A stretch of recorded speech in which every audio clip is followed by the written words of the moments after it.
Halo, apa kabar buat semuanya? Semoga kalian dalam keadaan sehat-sehat, tidak kekurangan apapun.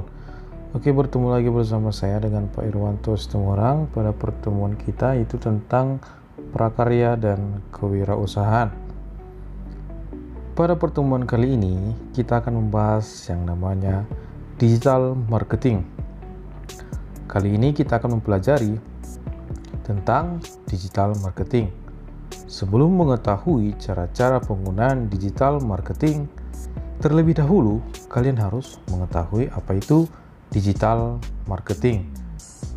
Digital marketing atau pemasaran secara digital didefinisikan sebagai semua upaya pemasaran menggunakan perangkat elektronik atau internet dengan beragam taktik marketing dan media digital di mana kita dapat berkomunikasi dengan calon konsumen secara online. Dari sini bisa kita simpulkan berarti pemasaran yang dilakukan secara online. Jadi biasanya kita mengetahui pemasaran itu kan secara manual, menawarkan kepada orang yang kita kenal dan lain sebagainya. Tetapi ini kita memasarkan produk kita, hasil-hasil karya kalian melalui online atau internet. Sementara orang yang melakukan pemasaran digital ini disebut sebagai digital marketer, ya. Ingat, digital marketer, bedakan digital marketing. Kalau orangnya disebut digital marketer. Digital marketer bertanggung jawab untuk mengangkat brand. Mengangkat brand maksudnya menaikkan produk tersebut, ya, dan mengumpulkan data customer itu pelanggan melalui semua media gratis dan berbayar yang digunakan. Digital marketer biasanya berfokus untuk membuat cara kerja atau sistem kerja pemasaran dengan sistem digital atau online.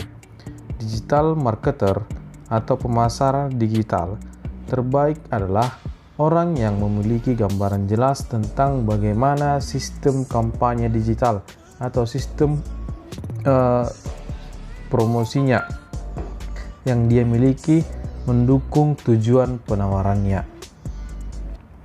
Di dunia digital marketing, kita bisa membuat para calon konsumen tertarik pada penawaran yang kita buat. Ada banyak akses yang bisa kita gunakan untuk melakukan proses penjualan barang kepada para calon konsumen agar dapat melihat penawaran kita atau melihat produk yang kita tawarkan. Seperti misalnya website, blog, media sosial. Media sosial itu seperti yang paling dekat sama kita, seperti Instagram. Mungkin udah sering kalian lihat ya, orang menawarkan produknya di Instagram, di WhatsApp, di statusnya dibuat. Kemudian di grup-grupnya juga dibuat, ditawarkan. Kemudian Line dan lain sebagainya. Dari beberapa akses itulah mereka akan berkomunikasi kepada kita sebagai penjualnya. Digital marketing terbagi atas beberapa peran marketing.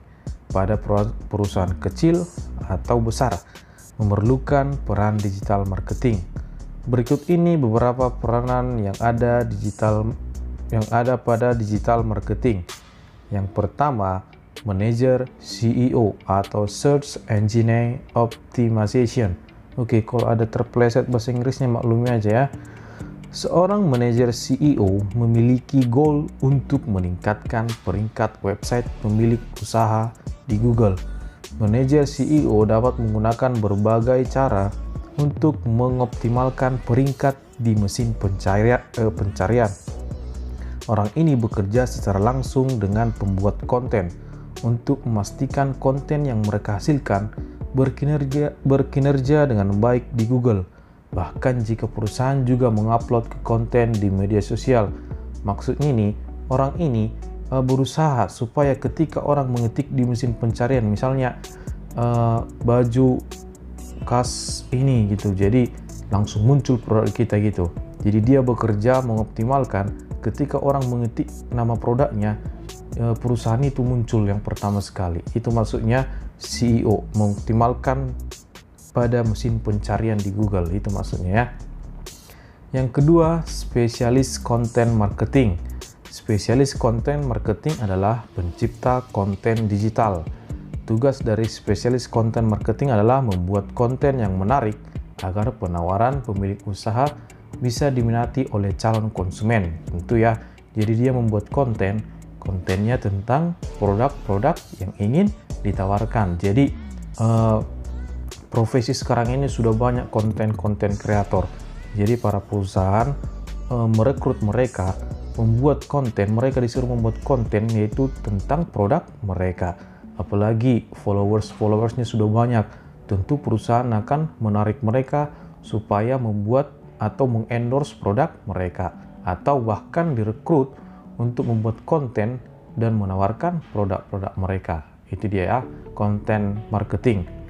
Kemudian yang selanjutnya yaitu manajer sosial media. Tugas manajer sosial media yaitu mengembangkan strategi untuk mengupload konten pada media sosial hingga berkomunikasi secara langsung kepada calon konsumen, mulai dari menyebarkan artikel, video hingga apapun yang memang dibutuhkan calon konsumen. Manajer media sosial biasanya bekerja sama dengan spesialis konten marketing. Cara kerjanya di mana yang membuat konten adalah tim spesialis konten marketing, sedangkan untuk menyebarkan konten yang bertugas adalah manajer media sosial. Bisa dibedakan ya tentang konten marketing dan manajer sosial media. Keuntungan menggunakan digital marketing. Tidak seperti kebanyakan marketing offline atau toko, digital marketing memungkinkan marketer atau pemasar. Tadi marketer udah saya terangkan di awal, diulang kembali ya kalau kurang paham. Memungkinkan marketer atau pemasar dapat melihat hasil yang akurat. Berbeda ketika seorang pemilik usaha melakukan pemasaran lewat pemasangan iklan di surat kabar. Tentu dia akan merasa kesulitan memperkirakan berapa banyak orang yang benar-benar membeli produknya dan memperhatikan iklan yang dia buat ya. Dan yang pasti tidak ada cara yang pasti untuk mengetahui apakah iklan tersebut berhasil dan menarik konsumen agar membeli produknya.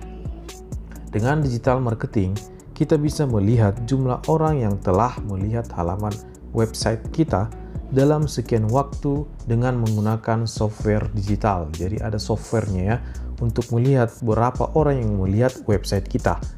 Kita juga bisa melihat berapa banyak halaman yang mereka kunjungi, alat apa yang mereka gunakan, apakah dari Instagram, WhatsApp, Facebook, dan lain sebagainya, dan dari mana mereka berasal, dan banyak lagi jenisnya. Dengan digital marketing, kita bisa mengidentifikasi tren dan pola perilaku konsumen. Maksudnya tren itu apakah setiap harinya makin banyak atau semakin turun atau naik turun dan lain sebagainya. Itu maksudnya tren ya. Perilaku konsumen sebelum mencapai tahap akhir, yaitu membeli. Ini berarti kita dapat membuat strategi yang tepat tentang bagaimana menarik mereka untuk ke halaman situs kita atau ke halaman website kita dan membeli produk yang kita buat atau penawaran yang kita buat. Oke, sekian materi kita hari ini. Bapak harap kalian bisa memahami sedikit banyaknya tentang digital marketing. Ingat saja, berbicara digital tentu pemasarannya dilakukan secara digital menggunakan internet atau online. Kalau ada pertanyaan bisa langsung menghubungi saya nantinya. Akhir kata saya ucapkan terima kasih.